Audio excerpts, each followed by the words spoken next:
Papež Frančišek je obiskal zapor oziroma prevzgojni center Santa Cruz Palma Sola, v katerem so različne skupine zapornikov, moški, ženske, mladi, tisti, ki so bili obsojeni zaradi manjših ali težjih kaznivih dejanj.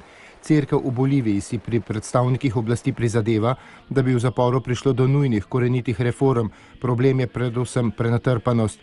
Frančišek je prisluhnil 3 pričevalcem, ki so povedali svojo življenjsko zgodbo in predstavili vzroke, zaradi katerih so prišli v prevzgojni center in krivice, ki se v njem dogajajo. Zapornikom je priporočil, naj molijo in se pogovarjajo z duhovniki, saj Jezus odrešuje. Jezusova ljubezen ozdravlja, odpušča, dviguje in skrbi, vrača dostojanstvo, ki ga lahko izgubimo na mnoge načine, je dejal papež in dodal, da ko Jezus vstopi v življenje, oseba ni več ujeta v svojo preteklost, ampak začne gledati sedanjost na drug način z drugačnim upanjem. V tem smislu je dejal: zaprtost ni isto kot izključenost, ampak na nek način predstavlja vnovično vstopanje v družbo.